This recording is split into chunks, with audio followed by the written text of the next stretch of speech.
Sosialisasi implementasi kurikulum Merdeka Belajar, penerapan budaya positif. Yang terhormat Bapak Ibu Wakil Kepala Sekolah SMK Negeri 1 Pekat beserta Bapak Ibu Guru SMK Negeri 1 Pekat. Pertama-tama marilah kita panjatkan puji syukur atas kehadiran Tuhan Yang Maha Esa yang telah memberikan kita kesempatan dan kesehatan sehingga kita bisa menghadiri acara sosialisasi implementasi kurikulum Merdeka Belajar. Sholawat serta salam kita sampaikan untuk Nabi Muhammad SAW. Adapun susunan acara sebagai berikut. Acara pertama, pembukaan. Marilah kita membuka acara ini dengan sama-sama membaca basmalah. Bismillahirrahmanirrahim. Acara selanjutnya, penyampaian Mas SMK Negeri 1 Pekat dan guru penggerak. Dimohon kepada guru-guru untuk berdiri.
Dimohon kepada guru-guru untuk duduk kembali. Acara selanjutnya, penyampaian materi oleh Bapak Rizky Saputra SSTGR. Kepada Bapak Rizky Saputra dipersilahkan.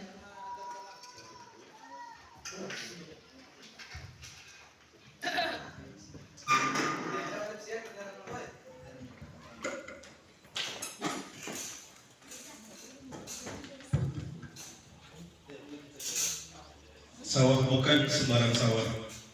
Sawah ada di tengah kota. Janganlah merasa susah walaupun hidup penuh derita. Baik teman-teman, Assalamualaikum warahmatullahi wabarakatuh. Waalaikumsalam warahmatullahi wabarakatuh. Boleh satu orang dibagikan satu. Anggap ini notebook ya, Bapak-Ibu.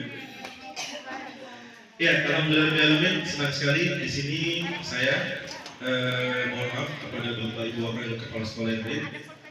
Saya diberikan amanah oleh Dinas Pendidikan yang dalam hal ini adalah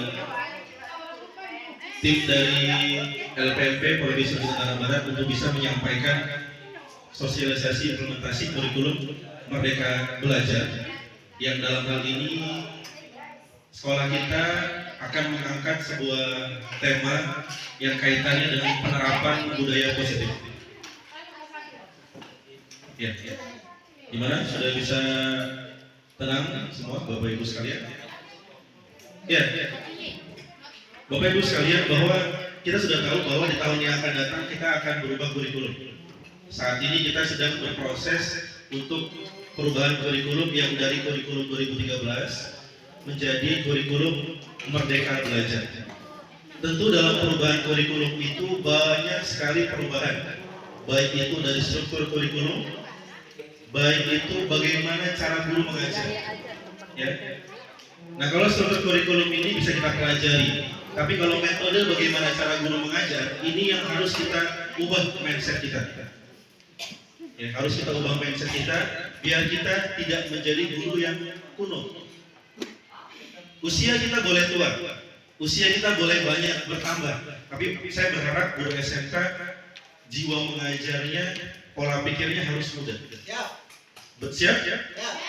Oke, siap ya. Kalau saya bilang Pak Guru, kalau saya bilang guru SMK, ya jawabnya adalah tergerak, bergerak, menggerakkan. Oke, siap? Tergerak dulu hatinya, bergerak, lalu menggerakkan orang lain. Bisa? Oke. Guru SMK. Tuh kurang semangat. Sekali lagi ya. Guru SMK. Tergerak, bergerak, menggerakkan. Oke, tepuk tangan untuk kita semua. Ini sengaja saya bentuk kursinya per kelompok Pak ya. Tolong yang biasa brutal jangan digeser-geser. Karena nanti kita akan ada sesi diskusi, nanti akan ada yang bicara ke depan. Jadi Bapak Ibu guru kan pernah tuh sering ya meminta anaknya bicara ke depan. Nah sekarang gantian Bu. Gantian. Kita akan belajar bagaimana cara mengajar yang baik. Yang mau berubah pikiran boleh, yang mau bergeser kelompok boleh. Baik. Sebelum kita berlanjut, saya kepingin kita punya kesepakatan kelas dulu. Coba saya tanya, siapa yang kalau belajar, kalau mengajar di kelas buat kesepakatan kelas? Bu Rina, oke? 3 orang. Saya ulangi lagi. Siapa yang ketika belajar di awal semester dia membuat kesepakatan kelas dengan murid-muridnya ada? Oke, 6 orang. Guru kita ada waktu pas saja, 7 orang, 8 orang. Yang lain gimana? Nggak tahu atau lupa? Nah, jadi Bapak Ibu semester nanti ketika KBM dimulai, Bapak Ibu harus punya kesepakatan kerja. Ya, apapun itu, baik itu praktek maupun teori, itu yang menjadi dasar nanti anak konsekuensi dengan peraturan. Bisa? Nah, saya punya 8 kesepakatan kelas dan ini harus dijalankan. Boleh ditawar kalau ada yang tidak sepakat. Namanya kesepakatan kan, antara dua belah pihak harus saling mendukung. Yang pertama niatnya ibadah. Ada yang setuju tidak setuju? Setuju ya. Yang kedua fokus pada pembelajaran, setuju? Kalau izin keluar, kalau mau keluar boleh izin. Ada yang keberatan? Saling menghargai teman berbicara. Menunjuk tangan jika ingin bertanya atau berpendapat. Oke. Dilarang merokok ya? Yang merokok, dilarang merokok. Boleh minum, boleh makan. Nah, kita lagi nunggu jajan, mudah-mudahan ada di jalan. Dan yang terakhir bersepakat. Ada yang mau menambah kesepakatannya? Kedisiplinan kehadiran. Kan hadir semua nih. Ya, untuk hari sekarang. Untuk hari ini aja. Ada yang ditambah? Nggak ada. Kalau nggak ada, kita sepakati 8 kesepakatan kelas ini ya. Oke, baik. Selanjutnya, sebelum kita mulai pembelajaran, saya kepingin kita main games dulu. Oke, Bu? Siap, Bu? Siap ya? Siap? Gamesnya adalah games konsentrasi. Pagi-pagi sudah sarapan semua? Belum? Oh, sama kalau belum ya. Tapi bisa fokus ya? Oke, bisa fokus ya? Pak Jul, kita kasih musik mereka biar mereka agak ceria nih. Oke, kita kasih musik.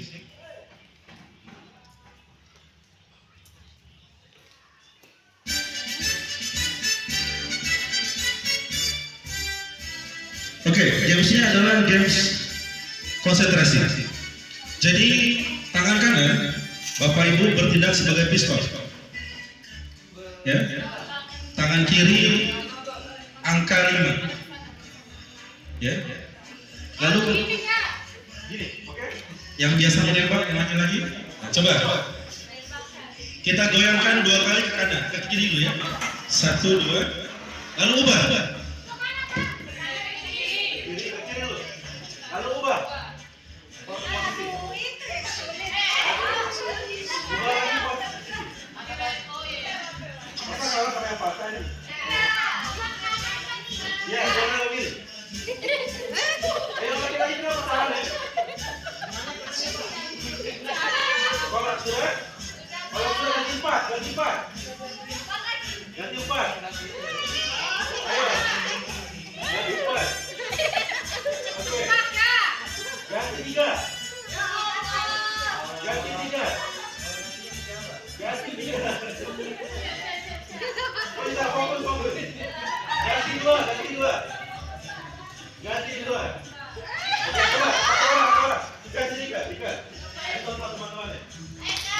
Oke, Ika kasih satu teman. Satu orang lagi Kak, mau panggil siapa Kak? Cewek, cowok, boleh?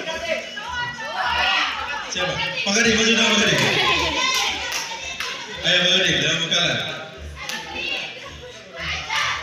Ayo. Di depan, di depan. Oke, kita mulai ya. Kita ikutin instruktur kita. Kita akan.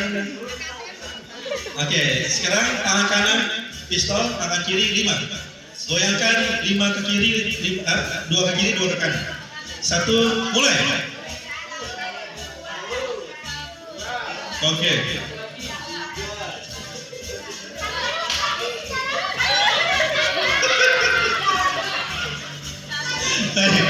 Oke, ini ketahuan siapa yang belum makan, siapa yang udah ya. Silakan duduk. Oke, tepuk tangan, tepuk tangan. Ya, ya. Boleh tuh di kelas. Kalau Bapak Ibu ngajar, kasih games-games. Jangan games-games yang norak ya. Games-games yang mengasah otak anak-anak. Jadi anak-anak ikut terlibat, asik ya dengan kegiatan pembelajaran kita. Kenapa? Oh iya ini, Happy Asmara ya. Kalau bapak-bapak fokusnya beda ya, bukan game ya, fokusnya kayak yang tadi ya. Silakan. Wah, luar biasa ya. Oke, yang kedua, ketika Bapak Ibu sudah membuat kesepakatan keras, ada yang tiap ngajar memberikan tahu tujuan pembelajarannya? Ada. Siapa yang memberitahu tujuan pembelajarannya kalau ngajar? Ada. Wah. Atau ada yang cuma, nah, apaan? Ini bola. Atau kelahar. Praktek langsung tanpa diberikan tujuan pembelajaran. Nah hari ini saya akan memberikan tujuan pembelajaran kita ada 3 ya. Yang pertama kita akan belajar merefleksikan pemikiran Ki Hajar Dewantara. Yang kedua adalah kita akan mampu menerapkan nilai dan peran guru yang bergerak. Yang ketiga adalah kita akan menerapkan budaya positif di sekolah. Nanti endingnya Bapak Ibu tiap guru harus punya satu budaya positif yang akan kita jadikan budaya positif sekolah dan tidak boleh sama. Misalnya Bu Juli apa, Bu Erna apa, sampai ke belakang. Dan itu nanti akan kita sepakati dan akan kita rumuskan menjadi budaya positif sekolah. Itu ending dari pembelajaran kita hari ini. Baik, Bapak Ibu sekalian, saya mau bertanya terlebih dahulu dengan pertanyaan pemantik. Kira-kira Bapak Ibu ini datang ke sini itu motivasinya apa sih? Coba yang pertama, apa hadir karena takut ditegur? Ada yang takut ditegur? Atau ingin dipuji? Wah, karena saya Pak rajin Pak. Atau di poin yang ketiga, ingin menjadi apa? Pembelajar sepanjang hayat. Jadi kalau kata Nabi, kalaupun besok kiamat, kalau kita bisa memberikan manfaat, tetap terus memberikan manfaat. Kalaupun besok pensiun, kalau kita masih bisa memberikan manfaat, memberikan manfaat. Nah, jadi belajar itu tidak boleh berhenti sampai kapanpun. Apalagi nanti nih gelombang guru penggerak gelombang ke-9, saya berharap semuanya bisa ikutan. Nih, saya kasih bocoran ya. Kalau kalian jadi guru penggerak, nggak usah capek-capek kayak Pak Riko kuliah PPG. Langsung tes akhir PPG. Jadi kalau mau cepat sertifikasi, lanjut jadi guru penggerak. Oh, mau TLU ya? Ya, jadi mau jadi guru apa? Mau sertifikasi tuh? Kalian ikut guru penggerak, nanti tidak usah kuliah, tidak usah belajar daring dan sebagainya online ya. Siang malam langsung ikut tes akhirnya saja. Itu salah satu keunggulan. Ya, kalau yang sudah sertifikasi kayak Bunda misalnya, dia sudah punya sertifikat untuk jadi kepala sekolah. Jadi sekarang salah satu syarat kepala sekolah adalah harus punya sertifikat guru penggerak. Oke, saya mau tanya dengan teman-teman. Ada yang kenal dengan Bapak ini? Mirip siapa? Kira-kira? Oh. Kata kuncinya ini Menteri Pendidikan pertama. Bapak Pendidikan, Pendidikan Taman Cinta, Taman Siswa. Oh, ada yang tahu? Ada yang tahu sama sekali? Kalau yang SPD harusnya tahu. Ya? Siapa dia? Iya betul, dia adalah Ki Hajar Dewantara, Bapak Pendidikan kita. Dia punya semboyan namanya Tuturi Handayani. Ini bahasa Jawa nih Bu ya. Ing Arso Sungtolodo, Ing Madiu Mamutkarso, Tuturi Handayani. Dari sini Bu Tuturi Handayani. Jadi guru itu di depan memberikan teladan, di tengah membangun kekuatan dan berkarya, dan di belakang memberikan dorongan. Sudahkah kita menjadi guru yang diidamkan oleh Ki Hajar Dewantara? Jawabannya ada di dalam diri kita masing-masing. Nah, kita akan saksikan potret pendidikan zaman kolonial. Nanti Bapak Ibu harus merefleksikan, kira-kira pendidikan zaman kolonial itu beda nggak sama sekarang? Atau jangan-jangan kita masih menerapkan pendidikan zaman kolonial? Makanya anak-anak kita itu nggak mau ngerti pembelajaran kita, susah diatur. Kenapa? Karena zaman mereka sudah berganti dan tidak sesuai lagi dengan perkembangan zaman. Kita akan saksikan video pendidikan zaman kolonial ya. Tolong di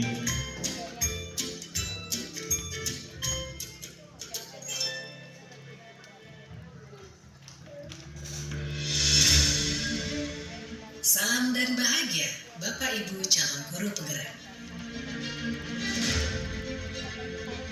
Video ini akan menggambarkan tentang pendidikan zaman kolonial, sekaligus menjadi pengantar bagi Anda untuk berefleksi kembali perjalanan pendidikan Indonesia dari zaman kolonial hingga saat ini.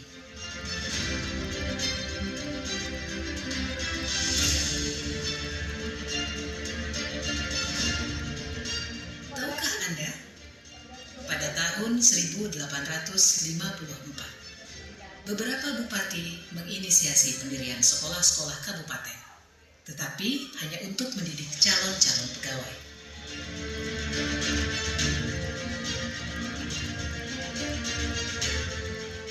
Kemudian tahun yang sama, lahirlah sekolah-sekolah Bumi Putra yang hanya mempunyai 3 kelas.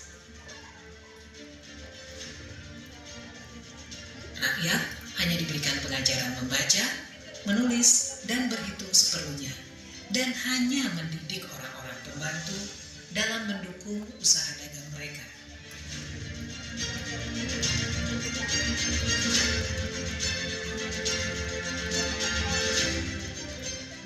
Pemerintah Hindia Belanda memberikan kelonggaran kepada para calon mudir dokter Jawa untuk mendapatkan pendidikan dan pengajaran. Namun, Tahukah Anda mengapa?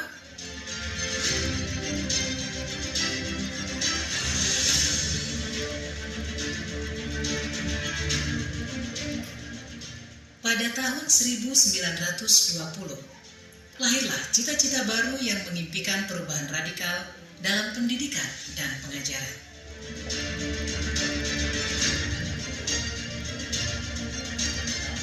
Dan pada tahun 1922, lahirlah Taman Siswa di Yogyakarta sebagai sebuah gerbang emas kemerdekaan dan kebebasan kebudayaan bangsa.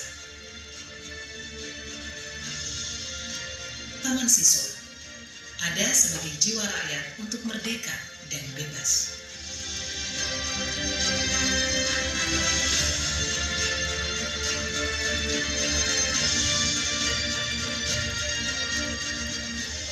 Lalu, apakah kita sudah merdeka?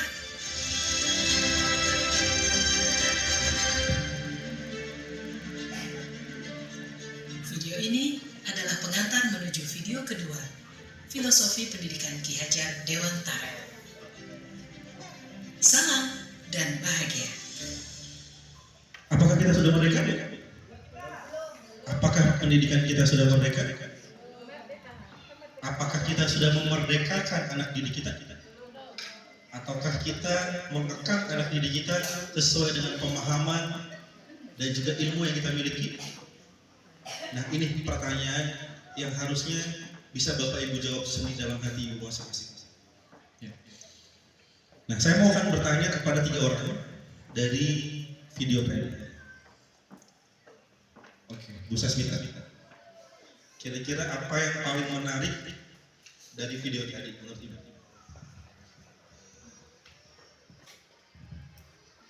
Ya, bismillahirrahmanirrahim. Assalamualaikum warahmatullahi wabarakatuh. Ya, video yang saya saksikan tadi adalah bagaimana semangat para warga Indonesia untuk menempuh pendidikan agar mereka mendapatkan ilmu yang lebih layak lagi, yang lebih baik lagi dari mereka tidak tahu menjadi tahu. Jadi mereka bisa menuntut ilmu dari mereka dijajah dulu, menjadi bisa lebih baik lagi. Itu yang saya semangat mendapat ilmunya itu sangat tinggi. Itu yang saya lihat dari video itu. Terima kasih. Oke, luar biasa ya. Kita berikan aplaus untuk Bu Sasmita. Selanjutnya, Bu Susi sudah berpikir dari tadi. Kira-kira tujuan pendidikan zaman kolonial itu apa sih Pak? Ada di video tadi. Assalamualaikum warahmatullahi wabarakatuh. Menurut pengamatan saya yang saya lihat di video barusan, tujuan pembelajaran yang terdapat di video itu adalah tujuannya untuk menciptakan masa depan yang layak untuk anak-anak yang akan menjadi generasi ke depannya. Oke, plus untuk Bu Susi ya. Oke, sekarang jawab sama-sama. Apa persamaan perbedaan antara pembelajaran zaman dulu dan zaman sekarang? Kalau persamaannya itu, kalau menurut saya Pak ya, itu kita sama-sama menekan siswa untuk sama-sama menekan siswa itu untuk memahami apa yang kita pahami. Karena Apa itu? zaman dulu itu dia itu tujuannya hanya mengajar membaca sedikit dan menghitung seperlunya. Itu tujuannya paling saya di situ. Nah kalau di kita memberikan catatan hanya pada referensi itu saja dan memaksa kita untuk memahami apa yang kita pahami. Menurut saya. Berarti sama atau beda? Kesimpulannya sama atau beda? Ya, Bu Rina. Untuk Bu Rina? Nggak apa-apa. Kalau saya itu Sama ya. Siap, oke. Harusnya berbeda ya. Tapi kita melakukannya dengan cara yang sama. Coba kita orang tua kadang-kadang lebih suka anaknya jadi pegawai. Tuh di video zaman kolonial mengajarkan anak-anak menjadi pegawai. Kalau kita, kayaknya kalau jadi pegawai itu dunia akhirat tuh kayaknya udah di tangan. Padahal tidak begitu ya. Lo contohnya kan, pekerja swasta kalau mau kaya dia pekerja swasta. Nah inilah paradigma yang harus kita rubah. Biar apa? Biar kita bisa menghasilkan anak didik kita itu yang beraneka ragam potensi yang mereka miliki. Oke. Nah, ini adalah tujuan pendidikan menurut Ki Hajar Dewantara. Coba Bunda dibaca. Tujuan pendidikan menurut Ki Hajar Dewantara menuntun segala kodrat yang ada pada anak-anak agar mereka dapat mencapai keselamatan dan kebahagiaan yang setinggi-tingginya, baik sebagai manusia maupun sebagai anggota masyarakat. Oleh sebab itu, pendidikan itu hanya dapat menuntun tumbuh atau hidupnya kekuatan kodrat yang ada pada anak-anak, agar dapat memperbaiki lakunya, bukan dasarnya, hidup dan tumbuhnya kekuatan kodrat anak. Oke, mungkin yang bapak-bapak karena otaknya sudah berat dengan beban hidup, mungkin yang ngerti ya. Nah, sekarang saya kasih contoh. Saya kasih contoh. Ini Pak Akbar tahu sekali ikan apa ini? Ikan apa ini Bapak? Kita tahu oke. Sana saya. Lagi bokolo ya. Ikan tuna, bukan tuna. Ya, yang pertama kita akan belajar dari 3 hewan ini. Yang pertama ada ikan. Yang kedua monyet ya, ikan tiga. Godek apa? Oh iya. Oh, yang ketiga kuda. Baik. Misalnya ada guru hewan.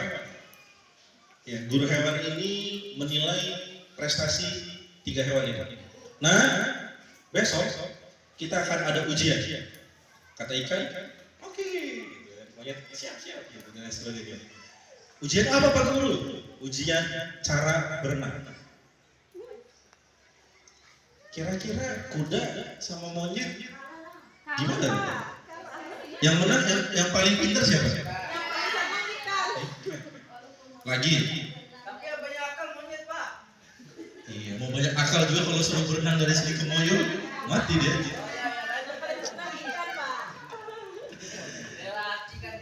Iya. Atau tenang kata Pak Gurunya, nanti hari kedua kita belajar memanjat pohon. Irai Bapak. Bagaimana saya ikan ini manjat pohon? Kata si ikan. Besok kita lomba lari di mana? Di padang Dorencana. Ikan belum aja 5 menit udah mati kepanasan. Kira-kira dari filosofi tadi tujuan pendidikan, kalian bisa tidak menyambungkan dengan contoh ini? Tadi dikatakan bahwa tujuan pendidikan adalah menuntun kodrat anak. Kita kadang sebagai seorang guru menjudge seorang anak itu pintar hanya dari satu sisi. Padahal manusia itu punya 9 kecerdasan. Contohnya kita aja, Ibu Eni jagonya di pertanian. Dia nggak bisa bahasa Inggris, kecuali saya. Kelas gini sering saya tes soalnya. Ya, kita aja guru punya kecerdasan yang beda-beda. Lalu kita paksakan anak kita untuk bisa di semua mata pelajaran. Dari bullshit itu sangat ngomong kosong sekali. Maka tugasnya wali kelas di sini adalah apa? Bisa memberikan motivasi kepada anak. Bagaimana Bapak Ibu bisa menghargai setiap potensi yang ada. Bukan hanya dasar matematikanya jago saja. Matematikanya jago, kita berikan penghargaan. Tapi untuk mereka yang jago di seni juga harus kita kembangkan prestasinya. Pun sama, kita punya anak juga sama. Jadi kepintaran itu bukan hanya sebatas dia jago di matematika atau bahasa Inggris dan sebagainya, tapi dia bisa ngaji, dia bisa berenang, dia bisa, Pak anak saya tuh main game terus. Kalau Bapak Ibu bisa mencurahkan potensinya, ini contoh keluarganya Bu ini ada yang sudah main Mobile Legends sampai ke Asia Tenggara, dunia bahkan levelnya dunia. Jadi kalau Bapak Ibu hobi game, curahkan sepenuh tenaga di situ, cari uang, support anaknya biar seimbang. Ternyata dalam dunia game juga kita bisa menghasilkan Bapak Ibu sekalian. Yang suka goyang-goyang, video Bu Nur kemarin secara langsung. Nah, silakan Bu Eni juga secara langsung, silakan carikan uang itu. Yang suka mancing, carikan konten untuk menghasilkan uang yang banyak. Jadi kita nggak boleh menilai anak-anak kita itu. Jadi nggak boleh ya kita bilang anak kita itu bodoh, anak kita itu tidak kompeten untuk beberapa satu hal lain. Padahal mereka punya kecerdasan yang beraneka ragam. Ada di kelasnya yang matematikanya susah sekali, tetapi dia untuk kemampuan sosialnya tinggi. Ada yang menemukan begitu? Ada di kelas kalau teori itu ngantuk, tapi kalau praktek dia jago. Itu harus Bapak Ibu sekalian gali potensinya. Dan ini PR-nya wali kelas. Oke? Salah satu PR-nya wali kelas dan Bapak Ibu guru yang lain. Nah, kita akan belajar bagaimana nilai dan peran kita sebagai guru, ya, yang era kurikulum mereka belajar. Kita akan lihat dulu sebuah video yang mungkin akan merubah paradigma kita tentang guru. Terakhir, kita lihat ini video India ya, sebuah cuplikan tayangan video dari India. Kita akan lihat.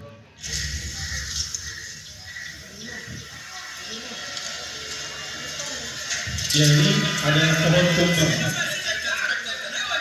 Ada pohon tumbang, semua orang berdebat. Kenapa pohon ini tumbang? Dan sebagainya. Siapa sih yang apa namanya yang menumbangkan pohon ini? Tapi tidak ada satupun yang bergerak. Semua hanya menonton, semua hanya melihat, semua hanya menyalahkan. Lalu tiba-tiba muncullah seorang anak kecil.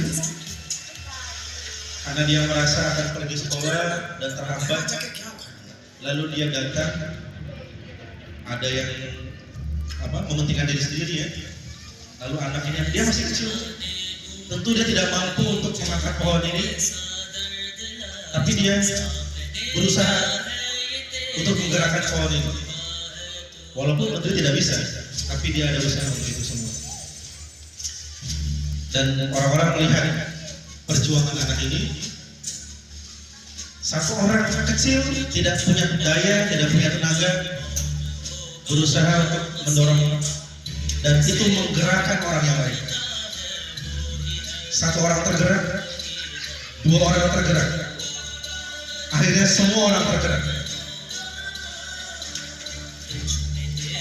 Pohon yang besar, pohon yang berat sekalipun, ketika kita bopong sama-sama, ketika kita dorong sama-sama, tidak akan ada yang mungkin tidak bisa kita lalui.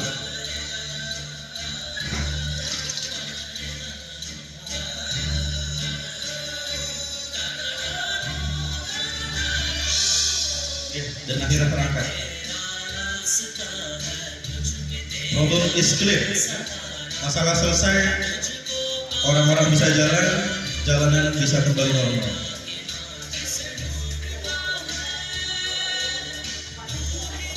Polisi India ya, mirip sama polisi negara mana mungkin? Konoha ya, negara Konoha ya, multiverse. Nah, kira-kira apa pembelajarannya dari video tadi? Silakan. Tidak ada masalah yang tidak bisa kita bersama-sama. Ada nilai gotong royongnya Pak. Apapun halangan di depan tulisan juga, apapun kalau kita langsung bergerak dan keinginan kita, semua akan diatasi dengan mudah. Ada lagi? Ya, silakan, Pak Farah.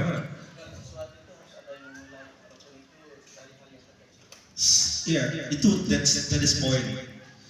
Jangan menunggu orang lain bergerak. Kita yang harus menggerakkan. Dan masih ada Pak Rizky, saat saja. Masih ada Pak Akbar, Pak Anas hari Jumat. Masih ada ini. Kita. Kalau bukan kita yang menggerakkan, pahala menggerakkan itu, kata Pak Akbar, kita akan mendapatkan kebaikan dari orang-orang yang tergerak ini. Jadi saya berharap Bapak Ibu guru bisa menggerakkan itu semua. Ya, dalam kurikulum dalam kurikulum Merdeka Belajar ada 5 nilai yang harus Bapak Ibu miliki. Ya. Yang pertama adalah berpihak pada murid. Jadi Bapak Ibu belajar itu bukan karena kemauan Bapak Ibu sekalian. Kita hari ini belajar misalnya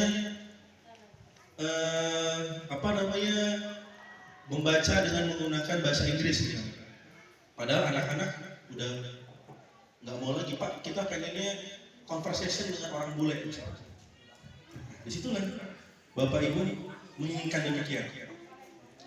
Kemudian cara pertanian, Pak, kita nggak mau Pak tanamnya di lahan terus, kita pengennya sekarang modern. Nah Bapak Ibu harus memfasilitasi itu semua. Kenapa? Karena anak kita ini kecepatan sumber informasi jauh lebih cepat daripada kita.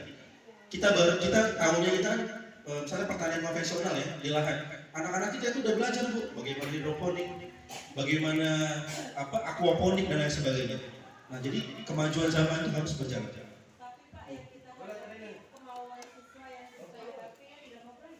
Kemauan siswa yang tidak ada tidak mau belajar, berarti Bapak Ibu harus bisa memberikan menggerakkan tadi, memotivasi anak-anak. Nanti kita akan bahas perannya nanti Bu ya. Yang kedua adalah nilai guru itu mandiri Bu. Ya. Jadi Bapak Ibu harus terbiasa belajar terus secara mandiri. Yang kedua tadi tergerakkan, ya. Mampu berdiri sendiri. Misalnya yang lain, contoh, yang lain misalnya sering datang terlambat. Nah, Bapak Ibu harus mandiri. Saya harus tidak suka terlambat. Bapak Ibu misalnya kalau ngumpul RPP, yang lain suka terakhir. Nah, Bapak Ibu harus duluan. Itu mandiri. Dan yang ketiga adalah kita harus punya nilai namanya refleksi. Refleksi ini adalah evaluasi diri. Bagaimana bentuk refleksi? Bisa bertanya, gue ini sekali-sekali dong masuk ke kelas saya, nilai pembelajaran saya. Jadi nggak mesti kurikulum, nggak mesti wakasek, nggak mesti kepala sekolah. Atau boleh tanya sama anak. Kemarin saya sebar ke kelas 12 TPR di PKL. Coba nak, nilai Bapak ini masuk kategori guru yang mana? Jadi mereka nilai. Ada yang jawab inovatif Pak, ada yang jawab pendongeng Pak, ada yang jawab galak Pak, dan sebagainya. Itu refleksi. Jadi jangan kita, kamu nih, Bapak ini gak galak ya. Padahal lagi marah-marah gitu ya. Nah, jadi kita harus refleksi. Karena kita manusia tidak lupa dari kesalahan dan kelalaian. Yang keempat, kolaboratif Bu. Kolaboratif ini bekerja sama dengan orang lain. Jangan terbebani mata pelajaran itu dengan diri sendiri Bu. Bapak Ibu punya MGMP di sekolah kan? Enak loh. MGMP misalnya MGMP PAI misalnya ada 2 guru. Sepakatin aja RPP mana Pak? Jadikan acuan RPP atau PAI itu ya jadikan pembelajaran Bapak Ibu sekalian. Bahasa Indonesia yang gurunya paling banyak misalnya, aktifkan itu. Biar apa? Biar tidak terbebani dengan tugas satu Bapak Ibu sekalian. Semua bisa terbagi. Dan terakhir inovatif, ya. Guru harus inovatif dalam pembelajaran. Ya. Inovatif ini selalu memunculkan ide-ide yang bagus, ide-ide yang brilian untuk pengembangan pembelajaran. Nah selanjutnya peran guru yang bergerak ya. Yang pertama menjadi pemimpin pembelajar. Bapak Ibu jangan berhenti belajar. Ya. Yang kedua harus bisa menjadi coach atau mentor bagi guru lain. Ya. Coach atau mentor guru lain. Ajarin Bapak Ibu guru yang lain misalnya membuat media pembelajaran, itu sudah menjadi coach. Ajarin bagaimana caranya membuat RPP yang merdeka misalnya. Itu sudah jadi coach. Mengajari bagaimana cara pembelajaran yang baik, itu sudah jadi coach. Jadi tidak mesti formal. Mendorong kolaborasi, mewujudkan kepemimpinan murid. Ciptakan murid-murid kita itu murid-murid yang bisa memimpin. Ya, memimpin. Kreativitas mereka, potensi yang mereka miliki. Jadi Bapak Ibu jangan hanya bisa sekedar mengajar saja. Karena kesuksesan guru itu bukan dilihat dari gurunya, tapi dari siswanya. Kalau siswanya mampu berprestasi, berarti gurunya bagus. Tapi kalau gurunya berprestasi, jadi guru teladan tingkat nasional dan lain sebagainya, itu belum, kalau anaknya belum bisa menjadi siswa yang berprestasi. Dan Bapak Ibu juga harus punya komunitas praktisi yang sama satu ide. teman geng lah, kasarnya nih. Teman geng tuh yang kerjaannya menggerakkan bukan? Boleh lah sering-sering ngomongin cowok, sering-sering ngomongin apa gitu. Tapi ada kegiatan, malam minggu ini gimana kalau kita adakan acara ini? Misalnya bangun perpustakaan di desa mana gitu, di tempat pacar kamu itu loh. Ya, jadi Bapak Ibu bergerak dan terus bergerak. Nah, saya selalu bilang bahwa anak-anak kita itu harus terbentuk menjadi manusia di mereka ini yang ada di belakang ini sama di samping ini harus menjadi peserta didik yang berprofil pelajar Pancasila. Ya, tujuan pembelajaran kita itu sekarang itu ada 6. Ya. Yang pertama beriman dan bertakwa kepada Tuhan Yang Maha Esa, ya, berakhlak. Lalu berkebinekaan, artinya menghargai keragaman suku, bahasa dan sebagainya. Suka bergotong royong, ya, kreatif. Kreatif ini dimulai dari guru yang kreatif. Anak-anak kreatif bermulai dari guru yang kreatif. Kritis, jangan pernah memarahi anak yang kritis. Misal ada guru sejarah di sini, sejarah ya. Bu Eti, saya mau tanya Bu Eti, Fir'aun itu kan banyak, kata anak nih. Fir'aun mana sih yang dibunuh sama Nabi Musa? Lalu marah misalnya gurunya, kamu ini ya Fir'aun lah. Fir'aun itu ya Fir'aun, pokoknya Fir'aun gitu ya. Nah, kita nggak boleh makan anak. Misalnya Pak, kenapa ikan itu cenderung banyak dapatnya ikan apa lajang gitu, ikan cumi-cumi itu kalau gelap bulan misalnya. Kalau terang bulan itu misalnya jarang. Gimana kenapa sih Pak itu? Lalu gurunya marah-marah. Kamu ini nilai terus capek bapak ini. Nah, nggak boleh. Anak itu harus kita ajarin kritis. Ya. Mandiri, terakhir mandiri. Mereka terbiasa tidak bergantung kepada orang lain. Ya. Sesuai dengan juga nilai dan Bapak Ibu sekalian. Oke, nanti ini terakhir membuat baca. Nah, kita langsung lanjut ke penerapan budaya positif ya. Nah, ini definisi budaya positif ya. Jadi budaya positif itu adalah nilai dan keyakinan atas kebiasaan di sekolah yang berpihak pada siswa. Ya, agar siswa dapat tumbuh berkembang menjadi pribadi yang bertanggung jawab, kritis dan penuh hormat. Ini budaya positif. Nah, Bapak Ibu sekalian, ada 5 dasar manusia itu bergerak. Ya. Yang pertama karena kebutuhan. Contoh, ya, kita kalau nggak punya uang, mau makan, mau bagaimanapun caranya, entah pinjam uang, entah kita kerja, akan bergerak. Ya. Yang kedua karena cinta. Orang kalau sudah cinta, apapun halangan akan dihadapi. Yang ketiga karena pengen kebebasan. Saya pengen bebas. Anak-anak itu sama. Anak-anak itu juga ketika dia belajar, kadang-kadang juga dipengaruhi oleh faktor kebebasan. Yang keempat kesenangan. Memang senangnya hobinya misalnya, hobinya saya. Kalau sudah hobi, sudah kesenangan pun sama. Apapun akan kita lakukan. Yang kelima karena kekuatan, kekuasaan. Karena pengen merasa dianggap paling pintar, si dia yang paling ya. Si paling pintar, si paling pokoknya. Nah, 5 dasar ini nanti yang akan bisa Bapak Ibu ajukan. Coba contoh. Ada nggak di kelas yang siswa itu pengen selalu dianggap paling? Nah, ini contohnya tadi si paling. Pokoknya kalau belajar tuh saya pengen yang paling. Pengen paling segalanya misalnya. Nah, nanti bagaimana caranya akan kita pelajari. Nah, saya akan kasih contoh di sini. Bapak Ibu tinggal jawab. Ya, yang salah nanti kita kasih apa nih Pak? Mana nih? Kelas mini mana kelas mini? Nggak datang ini apa? Minum apa? Nggak ada. Oh, TW. Baik, dari 5 konsep dasar tadi Bapak Ibu sekalian, ya, dari 5 konsep dasar tadi, tolong dilihat.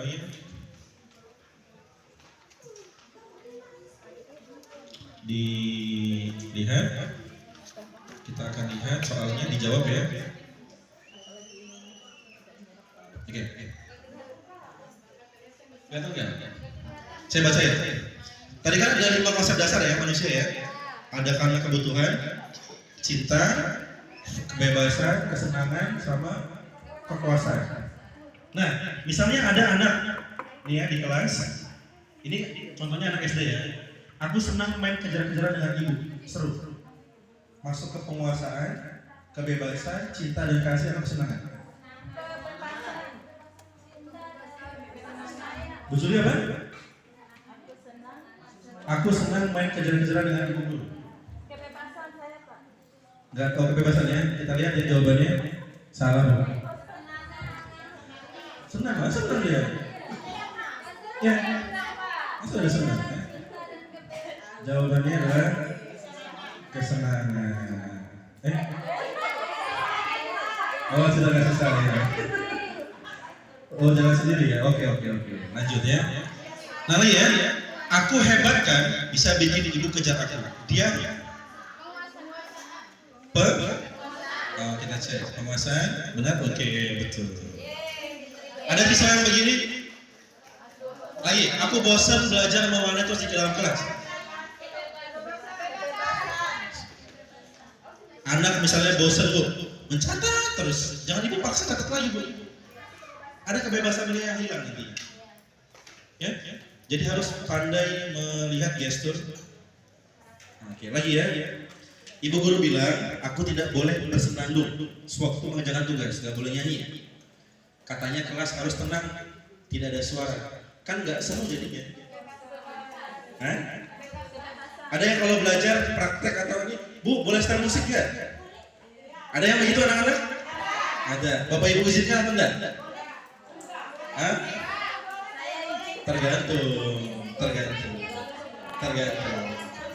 Tergantung ya. Apa jawabannya ini? Kebebasan. Senangnya. Karena senangnya dia nyanyi ya, ada musiknya. Ibu guru tidak menyapaku hari ini, padahal aku pakai jepit rambut baru, pakai jilbab baru. Hah? Ada anak yang begitu? Pengen selalu ditegur perhatian, ada? Kasih perhatian, jangan pelit-pelit bu. Puji bu, walaupun jelek. Yang lainnya jilbabnya bagus sekali, gitu. Padahal ya Nora nih.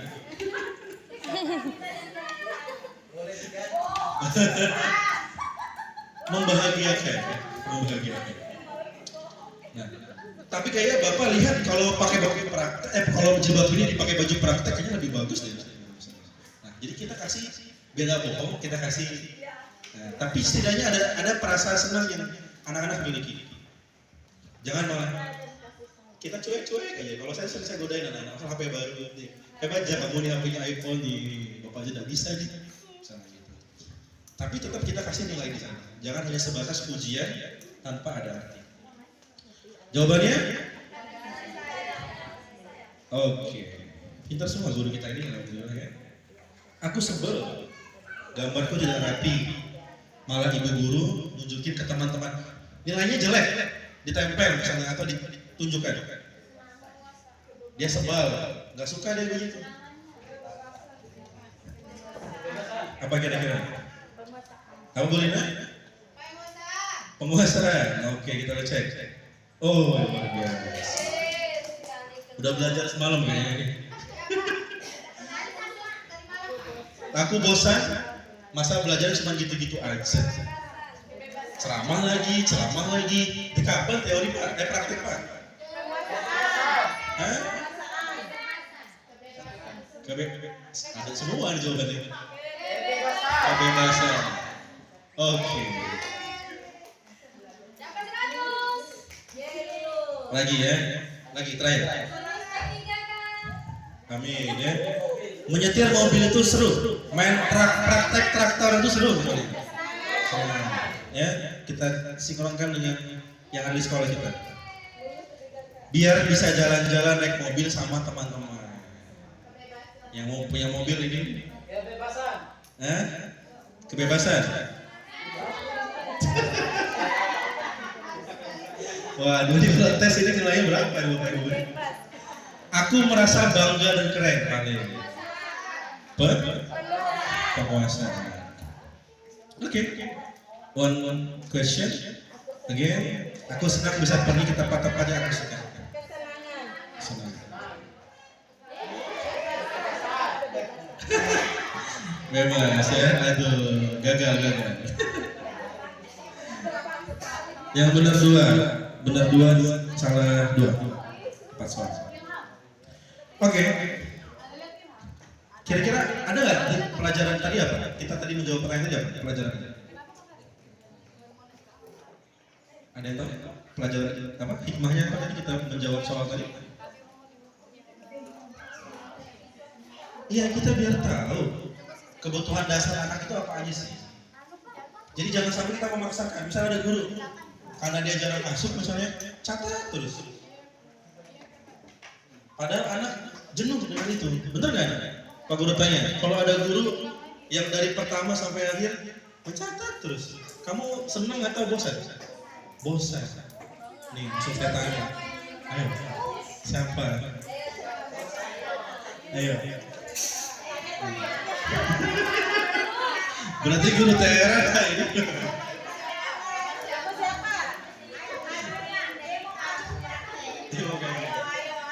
Nah, ya. Gurunya sudah keluar ya mungkin ya.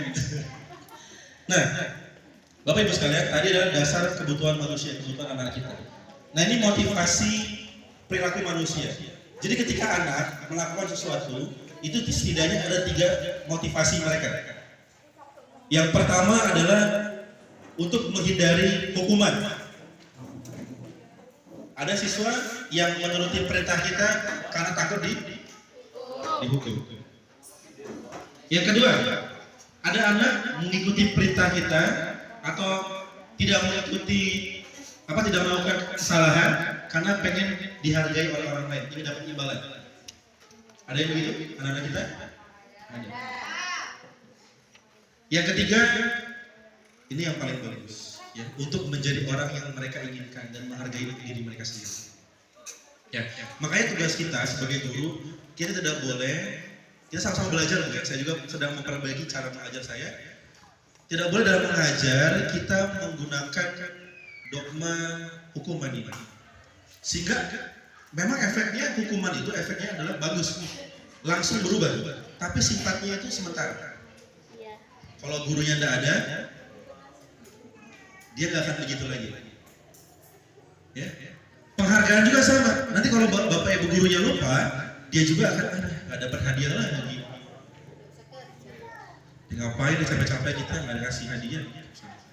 Nah, maka tugas bapak ibu yang sangat berat adalah memberikan kesadaran kepada anak tentang nilai-nilai yang mereka ingin capai. Nanti bagaimana caranya akan kita lihat. Nah, contoh, saya mau tanya ke bapak ibu. Ini buat bapak ibu nih. Coba dibaca dulu.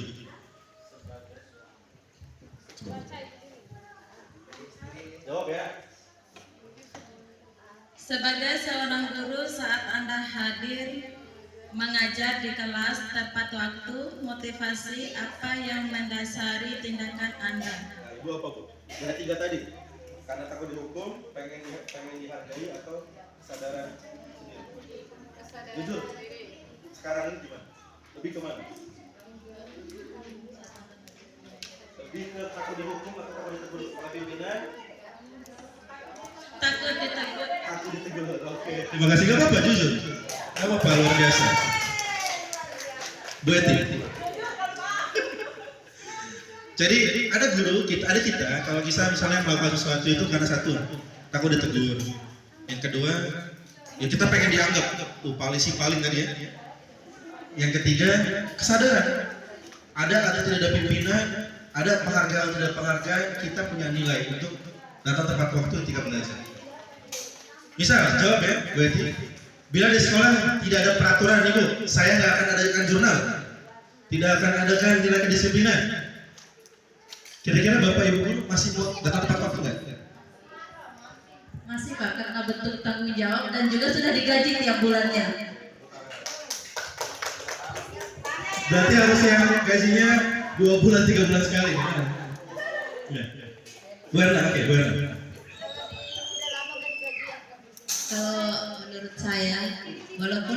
gaji setiap bulan, tapi itu bentuk tanggung jawab kita.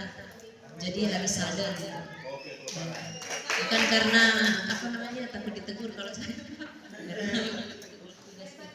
Oke, luar biasa. Mudah-mudahan kita semua yang belum, kita semua belajar ya. Manusia itu kan ada yang hilang, ada yang berubah. Jadi kita mudah-mudahan ke arah yang lebih baik. Menurut Pak Anas, Kak Anas, dari 3 motivasi itu mana yang paling bagus menurut Pak Anas? Iya. Yang paling memotivasi adalah yang pertama. Ya, yang paling bagus. Karena menurut saya kalau kita menanamkan nilai disiplin kepada murid-murid, maka kesuksesan itu pasti menghampiri. Oke, luar biasa. Tapi bukan itu pertanyaannya. Kan ada 3 motivasi ya. Seseorang itu tergerak karena satu takut dihukum. Yang kedua karena pengen dianggap si paling. Yang ketiga karena tanggung jawab. Kira-kira menurut Bapak yang paling bagus dan paling tepat yang mana? Kalau menurut saya yang ketiga tentang tanggung jawab. Karena tanggung jawab kita sebagai seorang guru itu kita sebagai contoh bagi siswa agar siswa termotivasi. Untuk luar biasa ya. Memang guru-guru SMK ini luar biasa. Oke, guru SMK.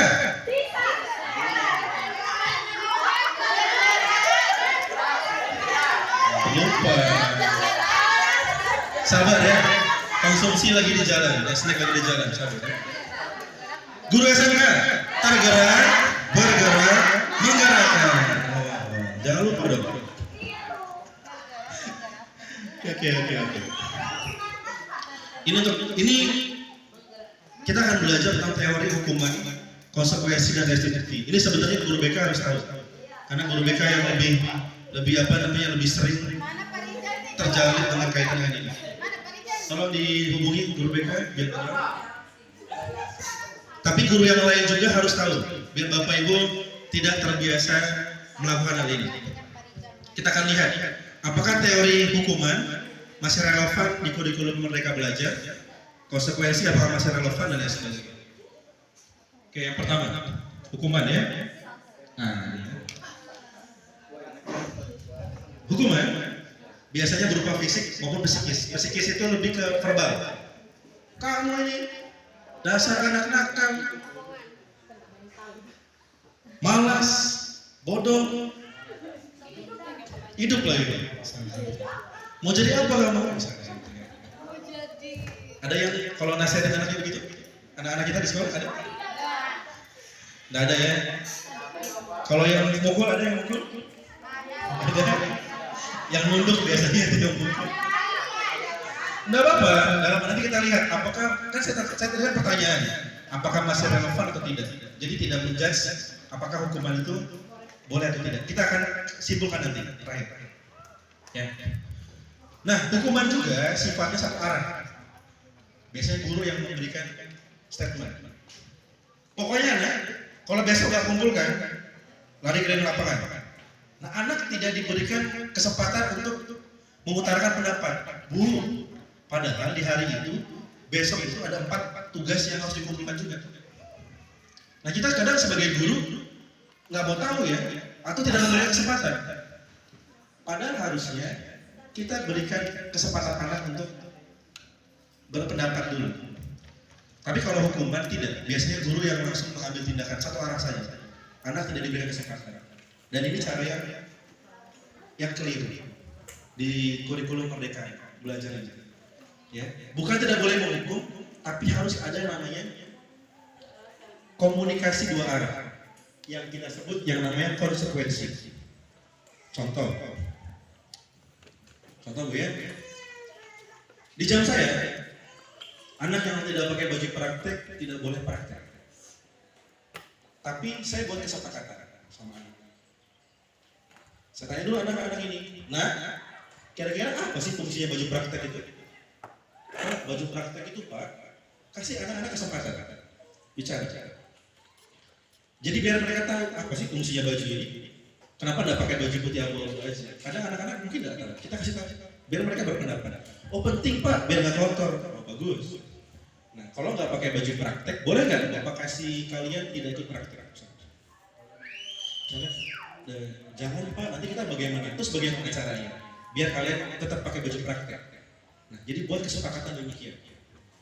Jadi ketika anak melanggar, kalaupun kenyataannya nanti anak-anak tetap tidak boleh ikut praktek, itu sudah berdasarkan kesepakatan yang namanya konsekuensi. Ya? Nah, konsekuensi ini di kurikulum Merdeka Belajar diperbolehkan sekali-sekali. Ya? Contoh, misalnya ada terlambat. Ya, ada yang kalau anaknya terlambat langsung dihukum? Ada? Ada? Pernah nggak diberikan kesempatan untuk memperbaiki? Menanyakan dulu. Berikan kesempatan dulu. Saya terlambat anak datang. Kenapa dia terlambat? Oke, Fitri. Terlambat misalnya. Kenapa nak? Boleh. Kenapa nak? Kamu terlambat? Iya Pak, kesiannya. Kira-kira menurut kamu penting nggak sih, misalnya belajar bangun lebih pagi itu dan lain sebagainya. Jadi kasih anak itu kesadaran, lalu buat kesepakatan. Kalau sekali lagi kamu sekali lagi kamu terlambat, kamu akan belajar di perpustakaan. Itu boleh, tapi setelah ada namanya kesepakatan dengan anak. Jadi anak ketika nanti terlambat, saya punya adik Bu ya. Ada saya punya adik laki-laki dulu ketika di SMA. Jadi bapak saya sama adik saya itu punya kesepakatan. Kalau kamu pulang terlambat sebelum setelah saya datang pulang kerja, kamu tidur di kamar mandi. Jadi adik bungsu saya itu datang terlambat pernah tanpa dimarahi bapak, dia ambil kursi, masuk kamar mandi duduk. Saya godain, ngapain terlambat? Dia sadar sendiri, kita nggak perlu marah-marah, kita nggak perlu memaki-maki, kita tidak perlu memuakan energi yang banyak, tapi anak-anak kita tersadar sendiri untuk konsekuensi dengan tindakannya. Itu yang harus dibangun di zaman sekarang ini. Ya? Makanya tadi guru BK harus bisa pintar-pintar bagaimana mengelola hukuman dan konsekuensi ini dengan baik, agar jangan sampai kesannya adalah kita memaksakan anak tanpa memberikan kesempatan anak untuk mengutarakan kondisinya.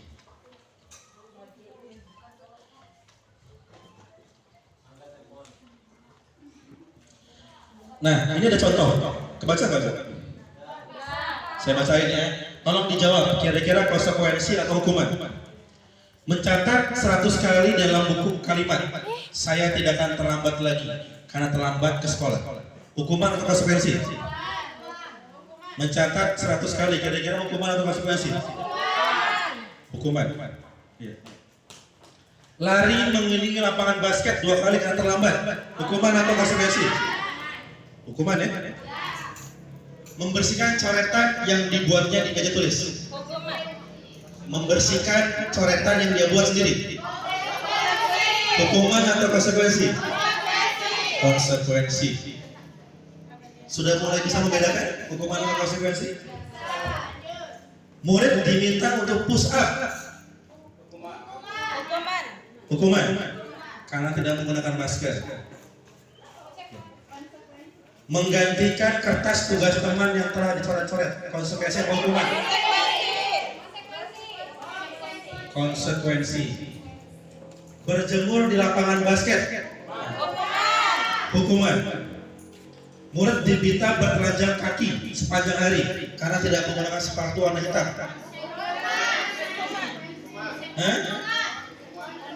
Hukuman atau konsekuensi?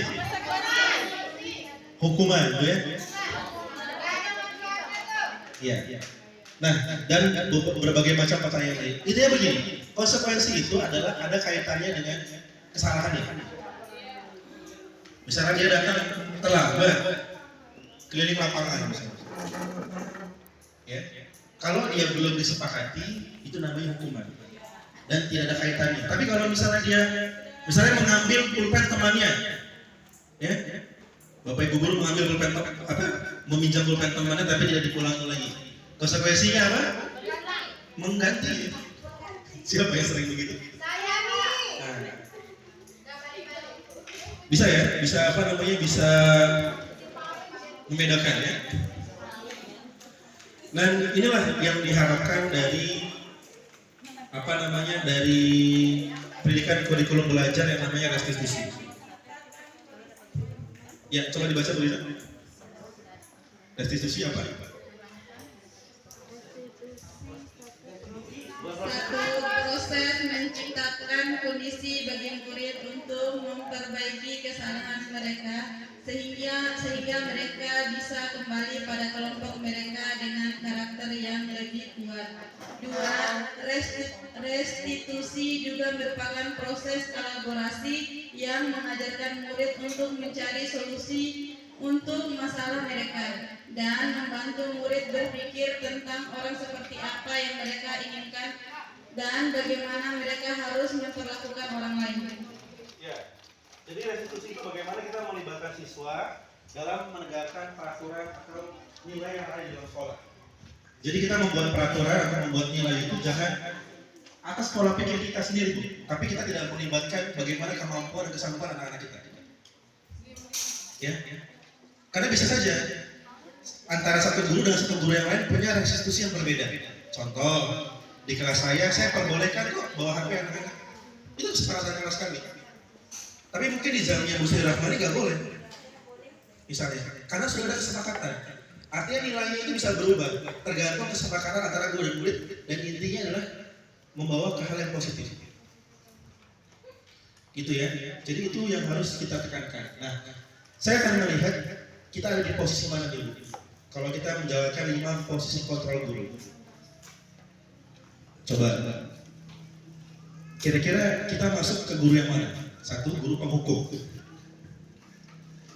Jadi guru sering melakukan kekerasan fisik, baik itu fisik maupun verbal. Ya. Kamu ini tidak mematuhi peraturan sekolah, dasar anak nakal.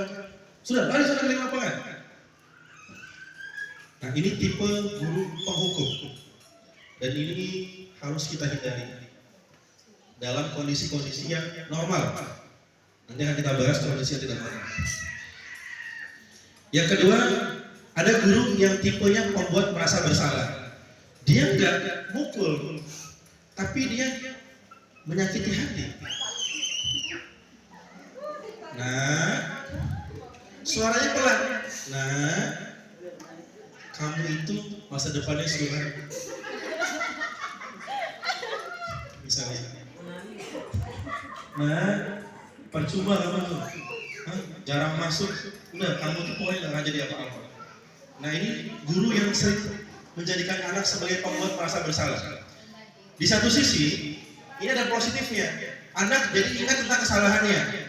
Tapi di lain sisi, psikologis anak terganggu. Dia akan berpikir bahwa memang saya anak yang nakal, sehingga dia akan terus melakukan kesalahan-kesalahan itu. Nah, contohnya Joker, Bu. Tahu Joker nggak? Yang ada sudah pernah nonton film Joker?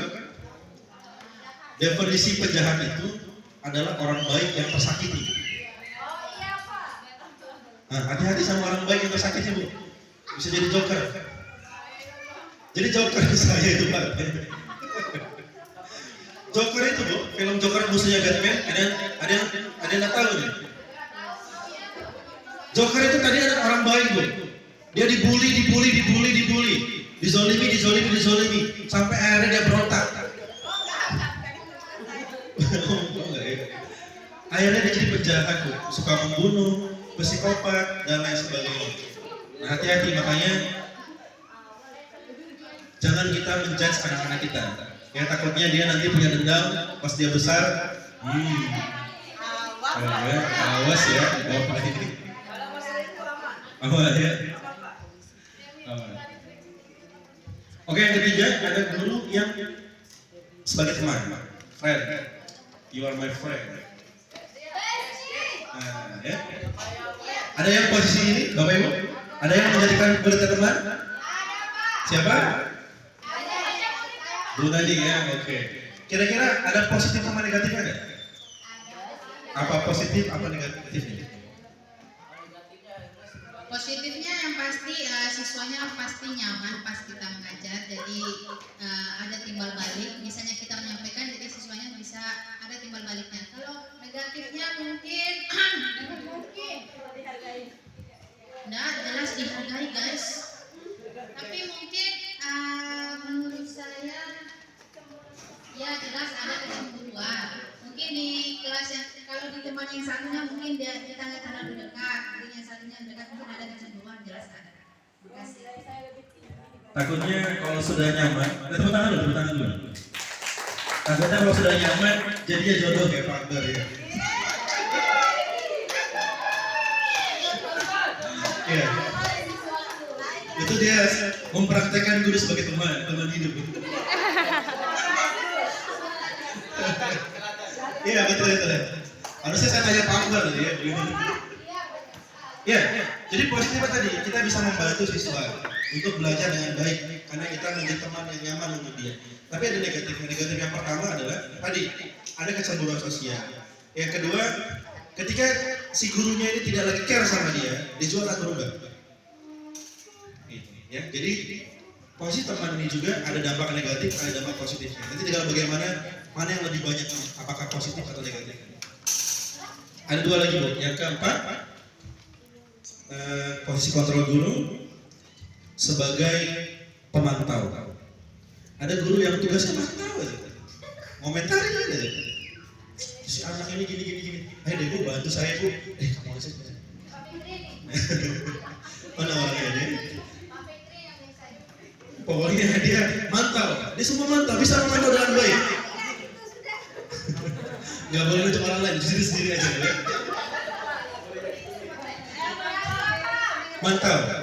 Tapi pas disuruh, ayo ibu nih, ayo bapak nih, aja nih, atau males saya. Tapi dia punya ide yang bagus. Dia karena dia memantau perkembangan anak, memantau perkembangan yang lain, tapi dia tidak berani mengeksekusi. Ya? Ada yang merasa begitu? Nah, kita akan lihat mana yang positif, mana yang negatif ya. Dan yang terakhir adalah ini yang kita harapkan di kurikulum Merdeka Belajar, posisi kontrol guru sebagai manajer. Saya mau dengar suara pengantin baru. Mungkin agak beda Bu konsonannya. Coba. Posisi kontrol guru sebagai manajer.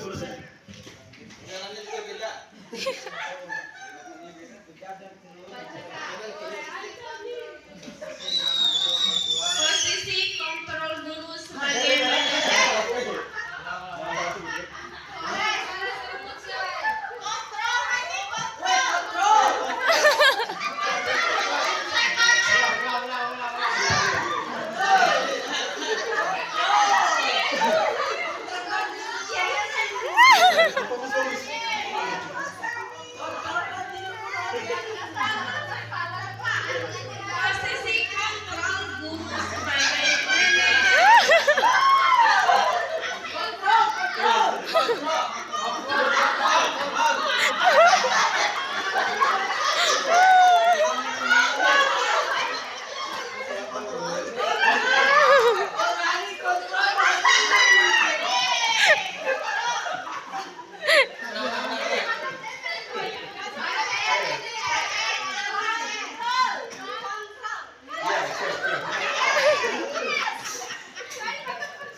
posisi di mana guru berbuat sesuatu bersama dengan murid, mempersilahkan murid mempertanggungjawabkan perilakunya, mendukung murid agar dapat menemukan solusi atas permasalahannya sendiri.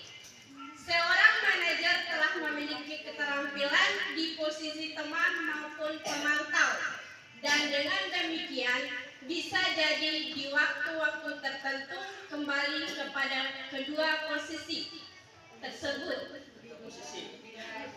bila diperlukan. Jadi kategorinya dua, kontrol dan posisi ya. Posisi manajer, posisi guru sebagai manajer. Ya. Jadi posisi manajer ini kolaborasi antara pemantau dan teman. Jadi negatifnya teman itu ditutupi dengan memantau tadi, ya, sehingga dia bersama-sama dengan murid. Contoh, misalnya ada siswa kita yang nakal di kelas, kenapa tidak dilibatkan siswa yang nakal ini menjadi tim keamanan sekolah, kelas misalnya? Biasanya kalau kita kasih tanggung jawab, dia akan merasa saya, karena yang nakal dia kan, jadi dia merasa bisa menjadi teman-teman yang lain. Ada anak yang susah diajak misalnya untuk kerjasama, kasih dia kesempatan untuk jadi pemimpin. Walaupun dia ogah-ogahan, walaupun dia malas, nah bapak ibu disitulah memantau, memotivasi anak-anaknya biar anak-anak itu bisa berubah. Jangan ditinggal Bu. Kalau ada anak kita yang bermasalah, jangan ditinggal Bu. Mentang-mentang dia malas, lalu kita abaikan, kita acukan.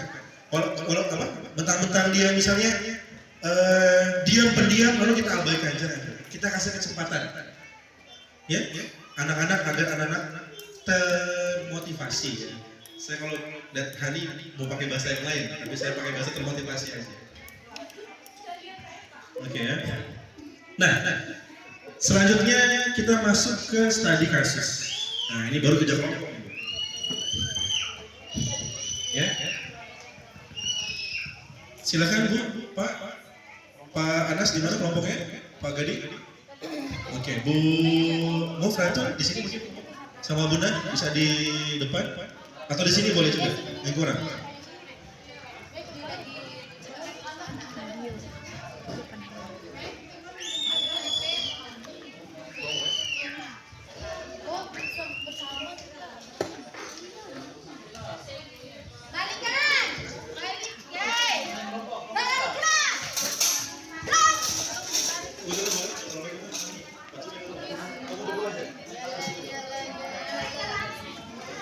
Oke, kita akan studi kasus. Bapak Ibu sekalian, ini adalah penerapan dari apa yang saya sampaikan tadi. Nanti kita akan minta Bapak Ibu maju ke depan. Oke, ada 3 kasus yang saya bagikan. Ya, yang pertama kasus 1 Sabrina, kemudian kasus kedua itu ada Ibu Dani. Yang ketiga ada Anto dan Dino. Ada Lesti sama Rizky, Pak. Boleh diganti, boleh diganti. Ya, di situ juga ada pertanyaan yang mesti Bapak Ibu jawab. Nanti saya akan minta 3 kelompok saja maju ke depan, mewakili kasus 1, kasus 2, dan kasus 3. Tapi nanti setelah semuanya selesai. Ya.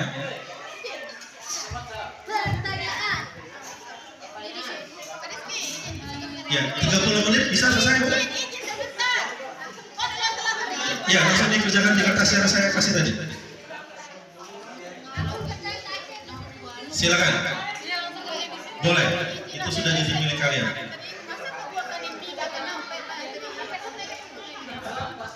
Gimana?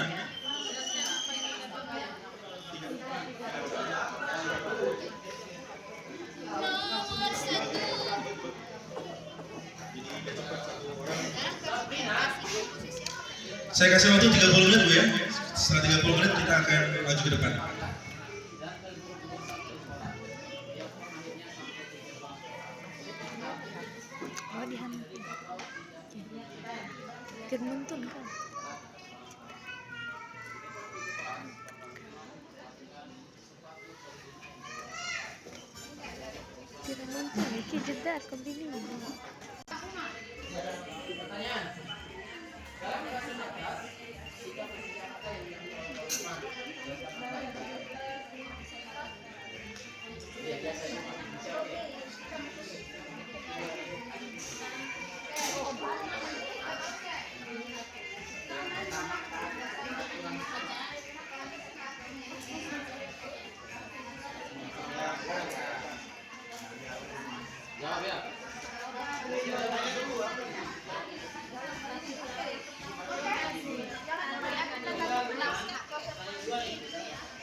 Dan tolong perhatikan bagaimana teman-teman kalian mempresentasikannya. Nanti ada pertanyaan, ada penyampaian juga. Ya, silakan yang dapat kasus 1, silakan maju ke depan.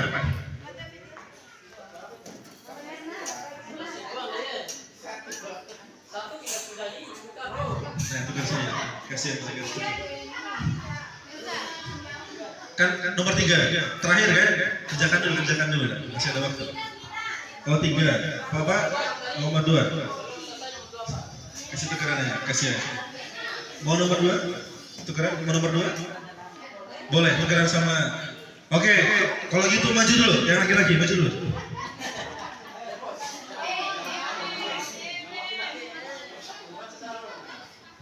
Silakan maju semua. Biar tahu wajah ganteng kalian, maju semua Pak. Maju semua dong. Oke, tepuk tangan untuk kelompok 1, kasus 1. Ayo semua maju semua.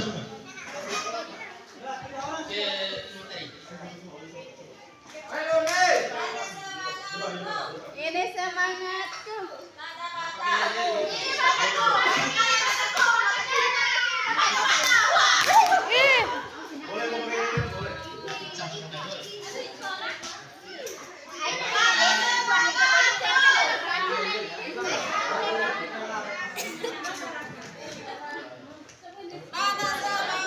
Siapa yang idola saya depan? Siap? Assalamualaikum warahmatullahi wabarakatuh. Kami dari kelompok 1 akan mencoba memaparkan kasus yang ada di kasus 1. Sebelumnya kita akan melakukan jeliat supaya lebih semangat ya.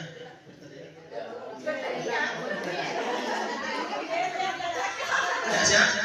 Kelompok 1 semangat. Yes. Kelompok 1 semangat. Poligami, yes.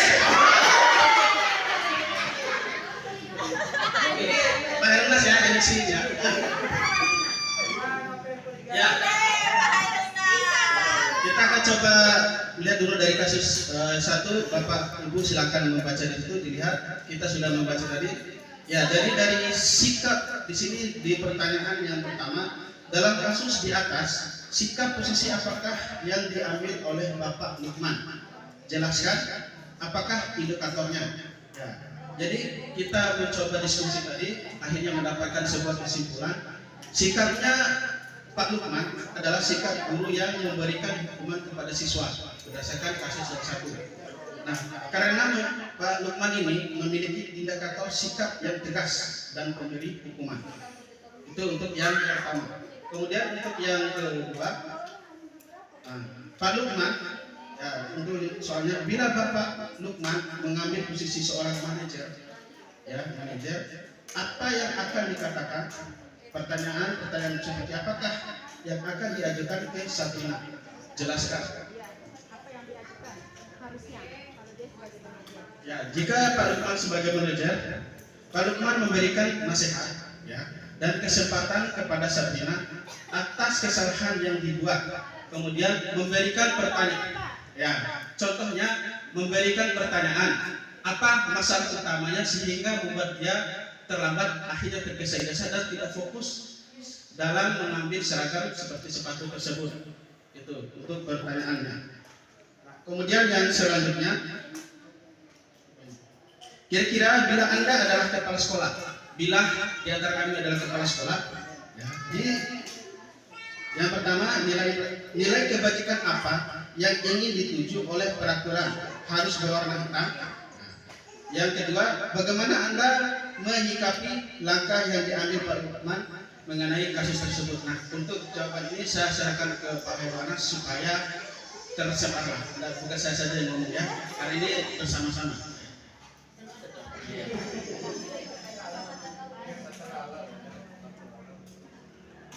Nomor 3, kira-kira Bila Anda adalah kepala sekolah di sekolah tersebut, nilai kebajikan apa yang ingin dituju oleh peraturan harus berwarna hitam. Nah, di sini jawabannya supaya tidak membedakan status sosial antara siswa di sekolah itu sendiri. Yang kedua, bagaimana Anda menyikapi langkah yang diambil Pak Lukman mengenai kasus tersebut? Nah, yang pertama ini jelas tegas, Pak Lukman tegas memberikan hukuman kepada Sabrina. Yang kedua, Pak Lukman ini taat dalam peraturan sekolah. Begitu saja. Sekian dari kami. Wassalamualaikum warahmatullahi wabarakatuh. Oke, belum Pak, belum. Ada yang mau bertanya nanti. Silakan Bu, mungkin ada yang tidak sependapat atau ada yang mau bertanya. Silakan, kelompok Asoya boleh. Assalamualaikum warahmatullahi wabarakatuh. Kami dari Grand Grebets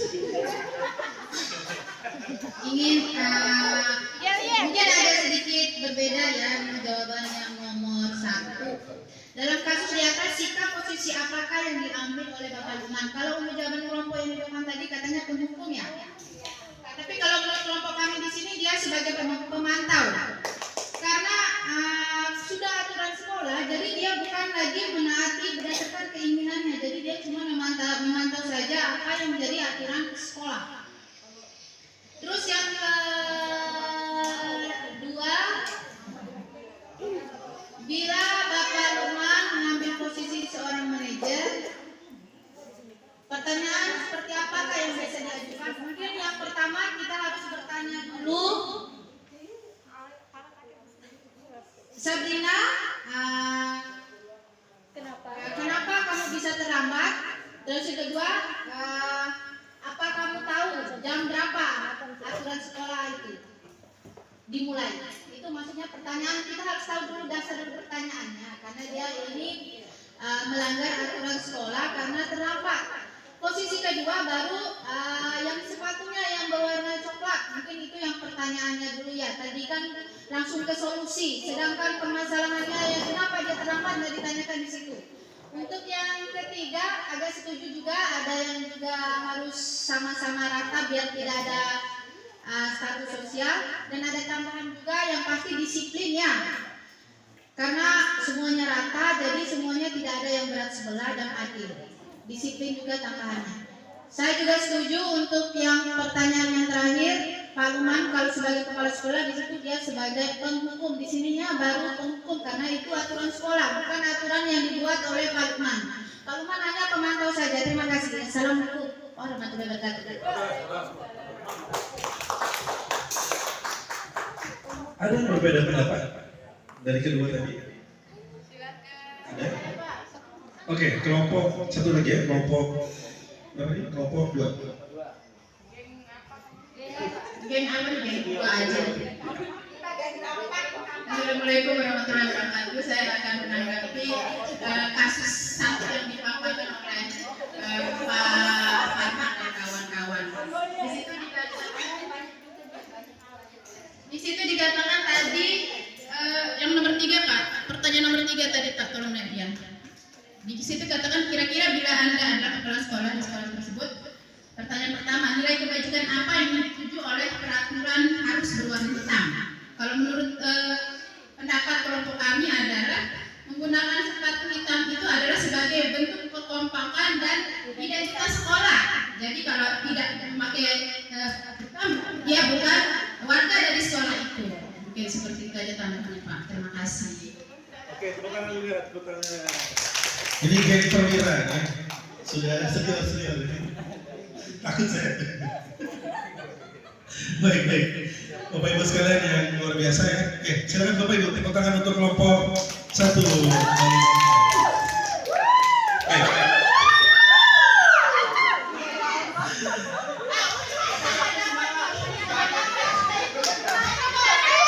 Pak Anas, habis ini masalah belum selesai tadi. Baik, kita tidak akan menilai siapa yang benar, siapa yang salah, tapi kita belajar menganalisis Bapak Ibu sekalian. Sebenarnya jawaban kedua belah pihak ini benar semuanya, tapi ada yang perlu dicermati di sini, yang membedakan antara penghukum dan pemantau. Ya. Yang pertama, kira-kira sinkron tidak? Ketika anak tidak terlambat ya, terlambat kali ya, terlambat, kemudian tidak pakai sepatu hitam, lalu dia disuruh mencopot berkeliling lapangan dan tidak boleh memakai sepatu sampai pulang sekolah. Nah ini sebenarnya kata kuncinya. Kalau sebatas, nah kamu terlambat, kamu tidak mematuhi aturan, dia bisa saja dia memantau. Tapi karena dia sudah menggunakan punishment di sini, dan punishment ini tidak dipaparkan di peraturan. Jadi misalnya di peraturan itu dijelaskan berdasarkan kesepakatan peraturan sekolah antara gimana bisa dijelaskan ya. Kalau tidak menggunakan sepatu warna hitam, maka anak disuruh melepas berkeliling lapangan sampai setelah sekolah. Nah kalau tercantum, berarti itu manajer Pak. Tapi ketika tidak tercantum, berarti guru ini menghukum anaknya dengan mendasari atas peraturan. Nah, jadi dia pokoknya karena peraturan, lalu dia menghukum sesuatu yang mungkin di dalam konteks ini kan tidak dijelaskan bahwa melepas sepatu berkeliling lapangan itu memang konsekuensinya tidak ada dijelaskan. Nah, berarti dia masuk ke dalam kategori penghukum. Gak apa-apa, sama-sama kita belajar ya. Kemudian ada lagi yang perlu kita cermati. Jadi kalau kepala sekolah tidak boleh menjadi penghukum, harus menjadi manajer. Ya, jadi tegas itu bukan selalu menghukum. Ya, tegas itu konsekuen dengan apa yang sudah dituliskan. Itu namanya ketegasan. Ya, jadi kalau kita sebagai kepala sekolah, Bapak Ibu jadi kepala sekolah SD mungkin SMA atau SMK mungkin harus menjadi kepala sekolah yang bertipe manajer. Dia bisa mengontrol, memanajemen siswa dan guru-gurunya dengan baik. Gitu ya. Nanti kurang lebihnya kita akan tambahkan di lain kesempatan. Selanjutnya kasus kedua, silakan kelompok perwira. Silakan kelompok perwira. Silakan Bunda.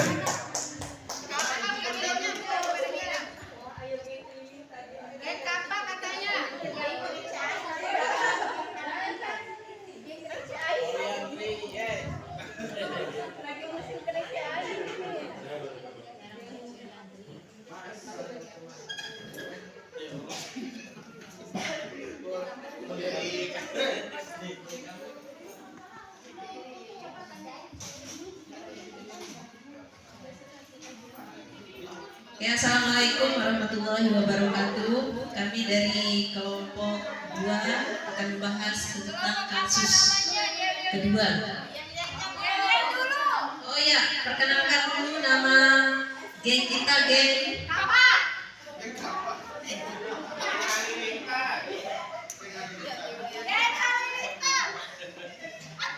ya, kami ini geng perwira ya.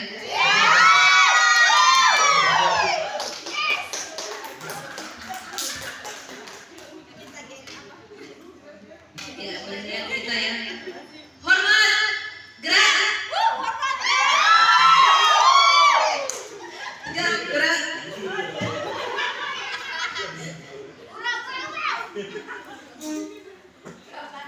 Kasih jalan.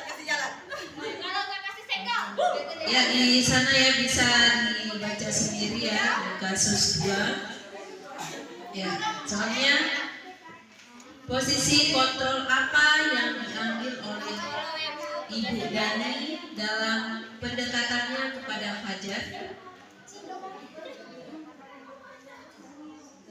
Ya, ya. Pembuat merasa bersalah ya. Ya. Untuk soal kedua, membaca sikap Fajar, kira-kira kebutuhan apa yang diperlukan oleh Fajar? Jawabannya itu lebih diperhatikan dengan penuh kasih sayang. Ya, untuk soal ketiga mungkin bisa dibacakan oleh Ibu Juli. Bila mana Ibu Dani mengambil posisi pemantau, apa yang akan dilakukan diajukan atau dikatakan olehnya. Pertanyaan-pertanyaan seperti apa yang akan diajukan?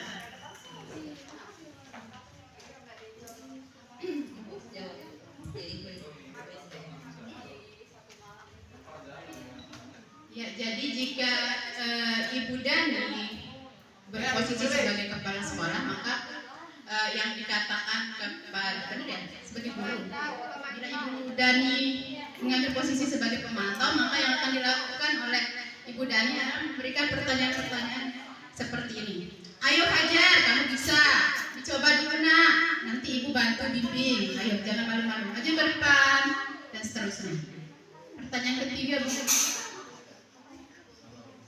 Pertanyaan keempat bisa dibacakan oleh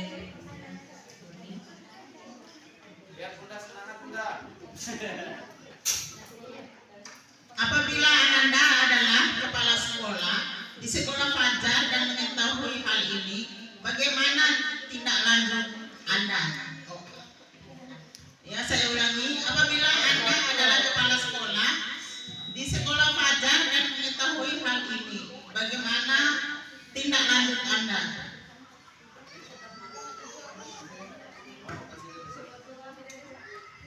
Jika Ibu Dani diamanatkan menjadi kepala sekolah, tentu dia akan mencari tahu latar belakang keluarga Fajar seperti apa. Kenapa dia sering mengatur di kelas, apa yang menyebabkan dia sering terlambat, dan mungkin dia terlambat itu karena harus membantu orang tuanya dan seterusnya. Nanti tentu pihak sekolah akan mencari jalan keluarnya atau solusinya. Mungkin demikian jawaban dari kami. Wabillahi taufiq wal hidayah. Wassalamualaikum warahmatullahi wabarakatuh. Oke, ada yang ingin menambahkan atau tidak? Ada yang berbeda pendapat dengan kelompok perwira? Ya kan? Geng apa? Cibi-cibi ya? Assalamualaikum warahmatullahi wabarakatuh. Kami dari geng Cibi-cibi Huha.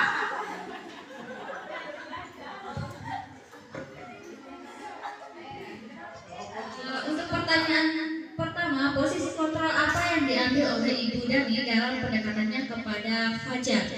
Posisi kontrol pertama,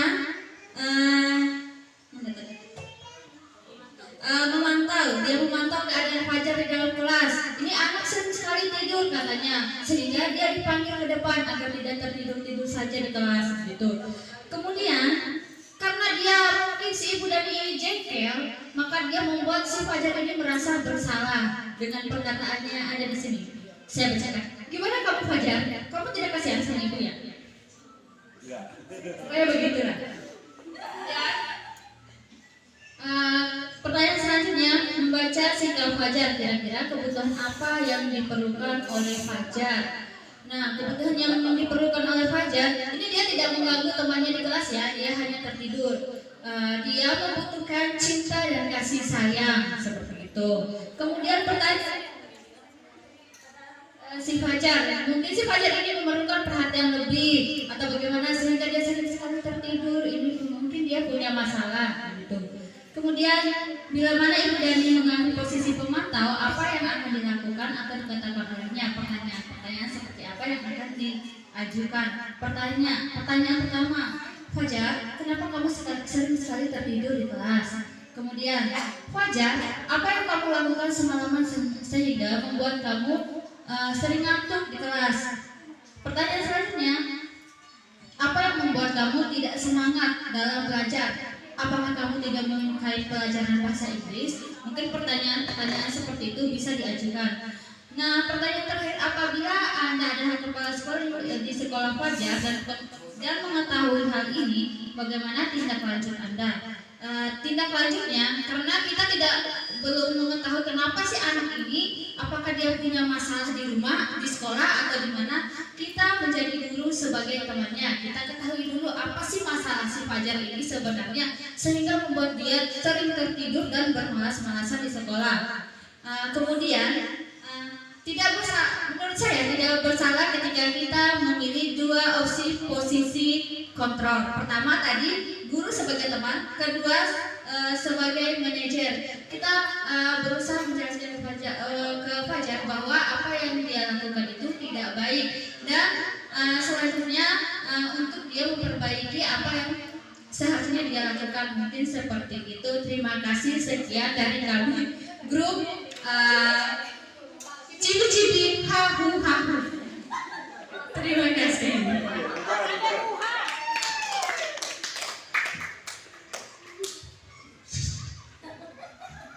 Oke, cibi-cibi ya.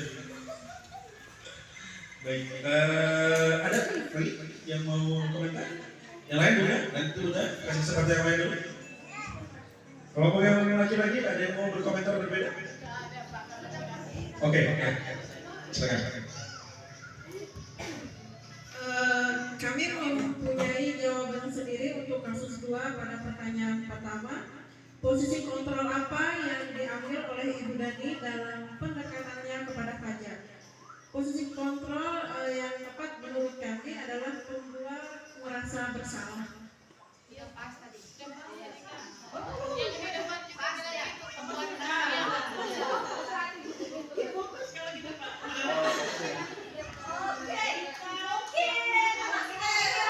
Oke, gak apa-apa.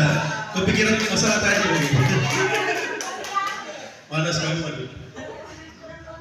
Kepikiran tadi. Oke, baik. Kita akan nanti dikasih ya. Kita kasih apa namanya refleksi sedikit. Oke. Saya hanya yang lain Bapak Ibu sudah jawabannya luar biasa. Saya hanya ingin menambahkan sedikit terkait kepala sekolah. Nah, ketika kontrol kita sebagai manajer, tadi kan sudah dijawab oleh kelompok perwira tadi menghubungi orang tua ya. Ada yang kurang ya. Nah, dalam hal ini kita perlu melibatkan wali kelas, perlu melibatkan guru BK, bukan untuk guru mata pelajarannya Bu Dani ya. Nah, Bu Dani yang bersangkutan untuk ini menemukan apa sebenarnya permasalahan yang dimiliki oleh Danya Fajar. Ya, pendekatannya, lalu pendekatannya bagaimana, solusinya bagaimana, ini yang tadi kurang lengkap untuk disampaikan. Jadi bukan hanya memanggil orang tua, tetapi kita libatkan juga wali kelas, kemudian guru mata pelajaran tersebut, kemudian guru BK untuk bisa berkolaborasi, sehingga nanti kita bisa tahu akar permasalahan dari Fajar ini sebenarnya apa. Ya. Oke, kita berikan tepuk tangan untuk kelompok perwira. Guru SMK.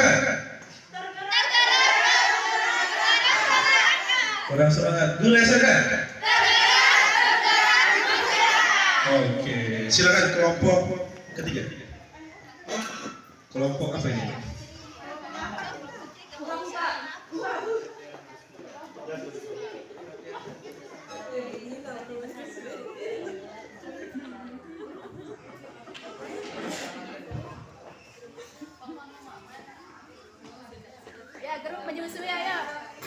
Baik, Assalamualaikum warahmatullahi wabarakatuh. Kami dari geng Halilintar. Siap-siap dengan yel-yelnya guru SMK. Tergerak, bergerak, bergerakan.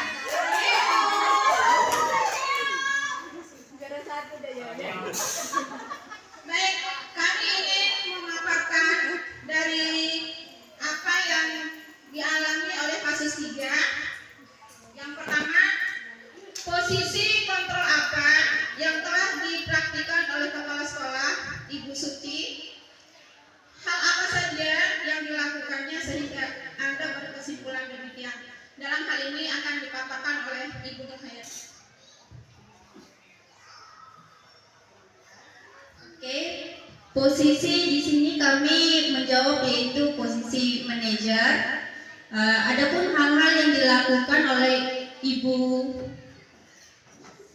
Suti adalah sebagai berikut. Pertama, mendengarkan masalah yang diceritakan oleh Bino. Kedua, tidak langsung menyalahkan yang dilakukan oleh Bino. Ketiga, memberikan kesempatan kepada Dino untuk mencari solusi yang berbeda. Keempat, membuat kesepakatan. Kelima, memberikan konsekuensinya atas kesalahan yang dilakukan. Terima kasih untuk jawaban pertama. Untuk menjawab pertanyaan kedua yaitu Ibu Herlinawati.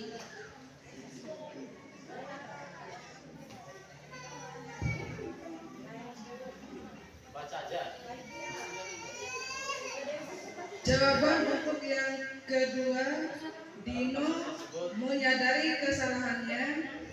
Yang kedua, Inato memberitahu Dino siap untuk menjahit kancing baju Anto.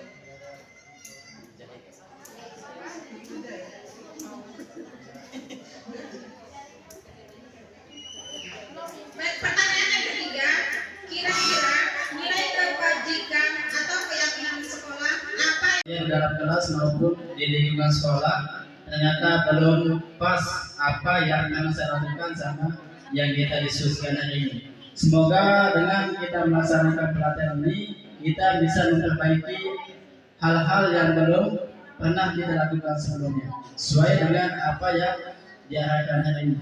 Demikian, Assalamualaikum warahmatullahi wabarakatuh. Assalamualaikum warahmatullahi wabarakatuh.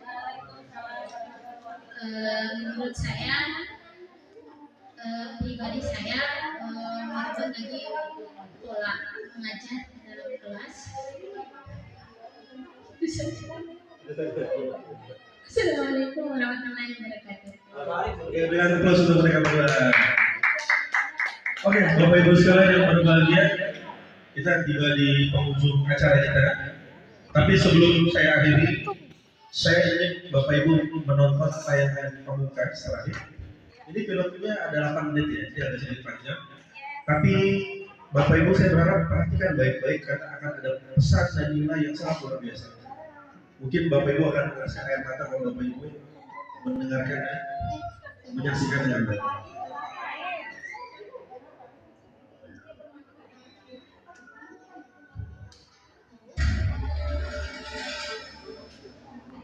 ผมจะมาขอคุยเรื่องที่ดินของโรงเรียนนี้อีกสักครั้งนะครับ Ini kisah seorang ibu di Thailand. Kisahnya sekolahnya mau dijual.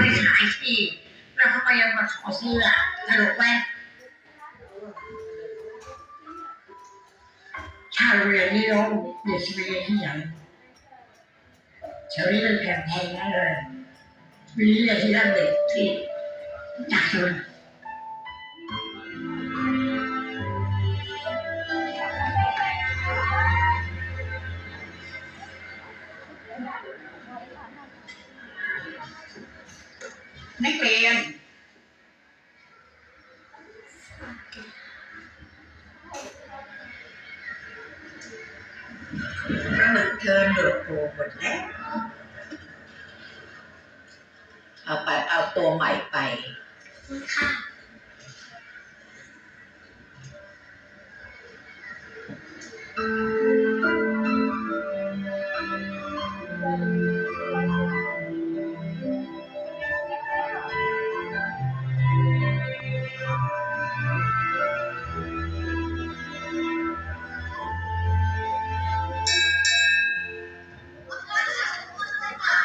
เดี๋ยวนักเรียนนะคะยกตัวอย่างมา1 คำเริ่มที่ใครก่อนดี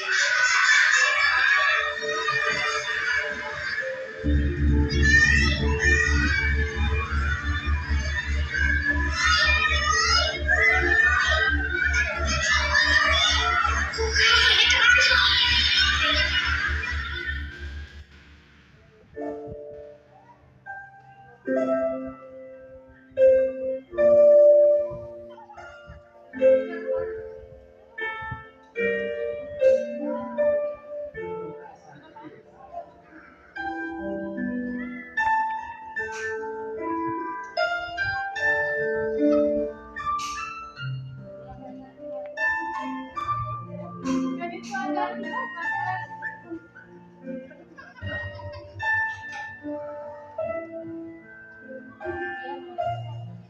เงินผู้เสียสละ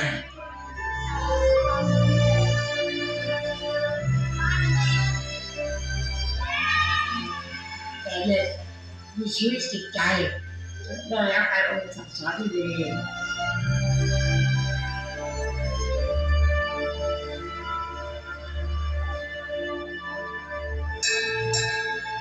นักเรียนกลับบ้านได้ค่ะ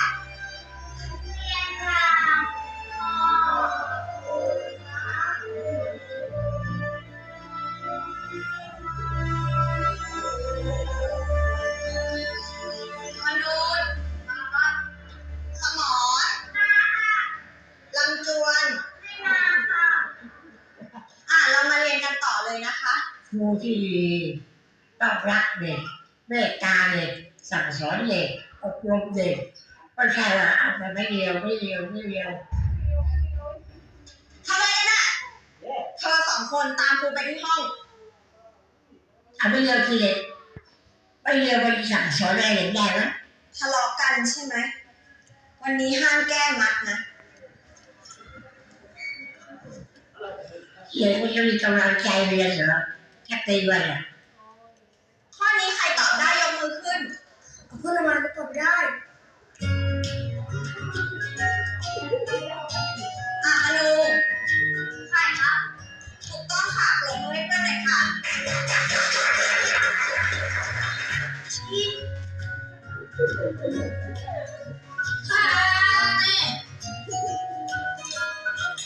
โอ๊ยผมได้เนี่ย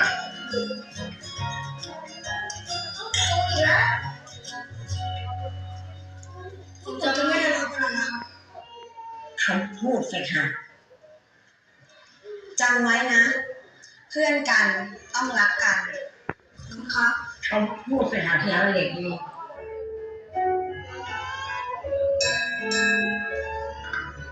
นักเรียนกลับบ้านได้ค่ะ นักเรียนกราบ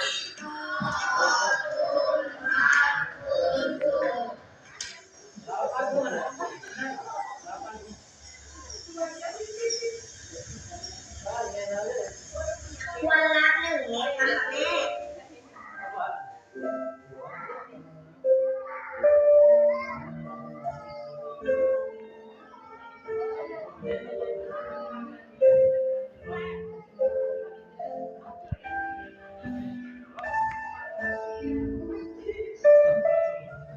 ลำจวนทำไมไม่บอกครูว่าแม่หนูไม่สบาย ครูจะสอนพิเศษให้เธอเอง เธอจะได้เรียนทันเพื่อนนะ ขอบคุณค่ะครู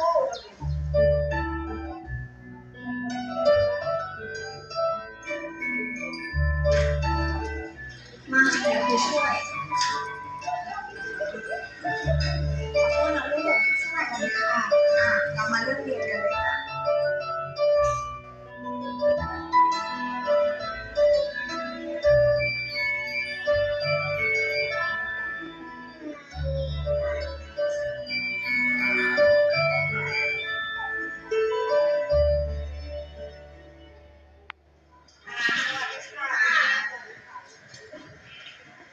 ค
ครูเป็นได้สำคัญสำหรับเด็ก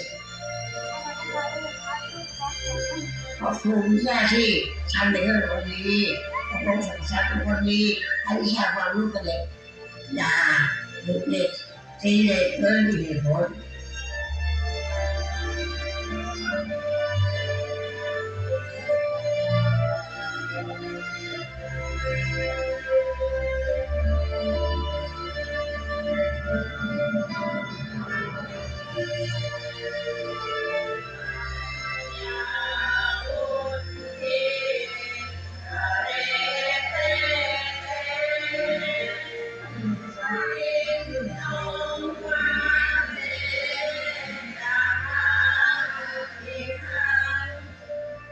ขอบใจนะให้ทุกคนมีความสุขและอย่าเจ็บอย่าไข้อายุยืนแข็งแรงอย่างครูนะ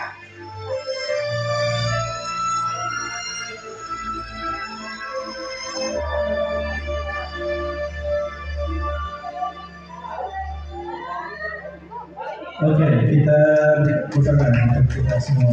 Baik, Bapak Ibu ขอคุยเรื่องที่ดินของโรงเรียนนี้อีกสักครั้งนะครับ sekalian yang saya banggakan, mudah-mudahan kita semua bisa mengimplementasikan kurikulum Merdeka Mengajar penerapan budaya positif ini dalam kegiatan pembelajaran kita di kelas, dan mudah-mudahan kita semua menjadi guru yang tergerak, bergerak, dan bisa menggerakkan orang lain. Sekian dari saya. Bila taufiq wal hidayah. Assalamualaikum warahmatullahi wabarakatuh. Guru SMK. Guru SMK. Oke, tangan buat kita semua. Terima kasih.